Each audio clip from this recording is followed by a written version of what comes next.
Net om ons gedagtes te verfris. 'n Evangelie was 'n tipe nuusbulletin, afkomstig van die Griekse woord evangelion. In die tyd van die Nuwe Testament was dit hoofsaaklik deur 'n afgevaardigde van die regering gebruik om een of ander buitengewone nuus, soos die oorwinning oor 'n vyand of die dood van 'n keiser in dorpe en stede af te kondig. Die implikasie agter hierdie spesifieke tipe nuusberig of dan evangelie was dat die wêreld nooit weer dieselfde sou wees na hierdie nuus nie. So opwindend en ingrypend was dit. Dit is dus geen wonder dat Markus die vorm van kommunikasie gekies het om die lewe en sterwe van Jesus Christus, Seun van God, aan te kondig nie. En danksy 4 evangelies deur 4 skrywers met 4 verskillende invalshoeke, maak God seker dat ons 'n volledige prentjie van Jesus se lewe en bediening op aarde het. Hoe die evangelies van mekaar verskil is interessant en 'n relevante vraag in die lig van Johannes, die laaste van die 4 evangelies. Wanneer 'n beroemde figuur sterf, is daar gewoonlik 3 soorte artikels wat volg op sy dood: wat hy gedoen het, wat hy gesê het en wie hy was. Met ander woorde, die karakter en motivering van sy dade en woorde. Die 4 evangelies volg hierdie 3 fases redelik duidelik. Markus skryf hoofsaaklik oor wat Jesus gedoen het, terwyl Matteus en Lukas albei baie meer op wat Jesus gesê het, sy woorde en prediking fokus. Johannes daarteenoor lê hoofsaaklik klem op Jesus se identiteit. Hy kyk van binne na Jesus en vra wie was hy? En dit is dan die rede hoekom Johannes in uitleg en inhoud so anders lyk as die ander 3 evangelies. Johannes fokus doelbewus op 2 belangrike aspekte aangaande Jesus, sy menslikheid en sy goddelikheid. Neem byvoorbeeld die kortste vers in die Bybel, Jesus het geween.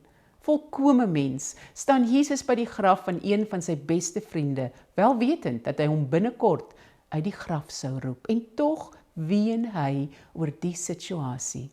Johannes teken ook aan dat Jesus by geleentheid honger en dors, moeg en verbaas was, wat Johannes in sy evangelie uitbeeld, deur Jesus aan te kondig met die bekende woorde: dit is die mens. En tog lê Johannes groter klem op die goddelikheid van Jesus. Hy doen dit deur die getal 7 te gebruik, alom bekend as die perfekte getal in Hebreëse denke. Hy doen dit op 3 verskillende maniere. In sy evangelie getuig 7 mense dat Jesus God is. Johannes die Doper, Nathanael, Petrus, Martha, die eerste vrou wat dit gedoen het, Thomas, Johannes en Jesus self. En dan teken Johannes 7 wonderwerke aan wat hy tekens noem. Jesus se eerste wonderwerk was water en wyn en die laaste wonderwerk was die opwekking van Lazarus uit die dood. En laastens is daar die 7 ek is stellinge van Jesus, wat ons besondere insig gee in hoe Jesus homself beskou het, met ander woorde, sy identiteit. Maar wie was Johannes? Wel, voordat Johannes en sy broer Jakobus geroep is om Jesus te volg, was hulle vissermanne. Bekend as die seuns van Zebedee, sy familienaam genoeg om hom en Petrus die nag van Jesus in hegtenisname toegang tot die huis van die hoëpriester te gee. Mens kan net spekuleer oor sulke hoë verbintenisse. Saam met die broers Petrus en Andreas was Johannes en Jakobus deel van die binnekring van Jesus, 'n groep wat bevoorreg was om onder andere die opwekking van Jairus se dogter as ook Jesus se verheerliking op die berg te beleef. By meer as een geleentheid verwys Johannes na homself as die disipel vir wie Jesus lief was. Behalwe dat hy daardeur die aandag van homself aflei, kommunikeer dit ook 'n besondere band tussen Jesus en Johannes. By die Paasmaaltyd is dit Johannes wat langs Jesus sit, en wanneer Jesus aan die kruis hang, is dit Johannes wat langs Maria staan en aan wie hy haar toevertrou. Aan die einde van sy evangelie is dit Johannes wat eerste die opgestane Jesus aan die oewer van die meer herken en vir Petrus sê, dit is die Here. Jesus se impak op die 2 broers en Johannes spesifiek was diep en omvattend. Volgens Markus het Jesus hulle die bynaam Boanerges gegee, wat manne van die donder beteken, en dit as gevolg van hulle stormagtige temperament. Wanneer Johannes afkom op 'n man wat bose geeste uitdryf, verbied hy hom, want hy is nie een van die disippels nie. Wanneer 'n Samaritaanse dorpie weier om Jesus en sy geselskap te ontvang, vra die twee broers toestemming om soos Elia van ouds vuur uit die hemel op hulle af te roep om hulle te verteer. En dit is dieselfde twee broers wat saam met hulle ma kom vra dat Jesus die beste sitplekke in die koninkryk vir hulle sal uithou. Wanneer mens so luister na die twee manne, is dit opvallend hoe beperk hulle insig en oppervlakkig hulle verstand. Hy wys hulle dan ook skerp tereg.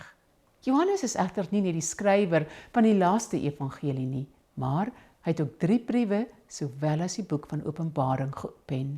Opvallend is Johannes se liefde vir die waarheid, duidelik in al sy geskrifte. Hy gebruik dan ook die Griekse woord vir waarheid 25 keer in sy evangelie en nog 20 keer. Op sigself is daar niks verkeerds hiermee nie, maar as dit nie gebalanseer word deur liefde vir mense nie, dan moet ons sterkpunt maklik ons swakpunt. Die les wat ek telke male uit die lewe van Johannes leer, is om hierdie balans tussen waarheid en liefde te vind, om die waarheid te ken en te handhaaf, maar om dit in liefde te doen. En dis daarom interessant dat hy die woord liefde, heel gepas, meer as 80 keer gebruik. Johannes, eens 'n man van donder, staan vandag alom bekend as die apostel van liefde.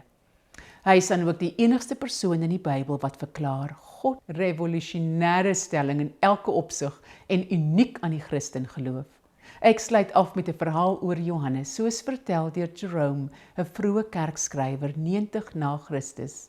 Teen hierdie tyd was Johannes baie oud en is hy elke week op 'n stoel met pale daardeur die kerk binne gedra. Die gemeentelede het hom dikwels gevra om te praat. Dan is hy voor in die kerk neergesit van waar hy sou sê: "Kindertjies, wees lief vir mekaar." Die volgende Sondag sou dieselfde gebeur. Weer sou hy instem om iets te sê en weer sou hy dan voor in die kerk sê: "Kindertjies, wees lief vir mekaar." Partykeer sou hy byvoeg: "Dit is die Here se opdrag en as net dit gedoen word, is dit genoeg." Mag ons hierdie woorde van Johannes en die opdrag van die Here om mekaar in woord en daad lief te hê, waarlik ter harte neem en met groot onverantwoordelikheid uitdeel aan vriend en vyand.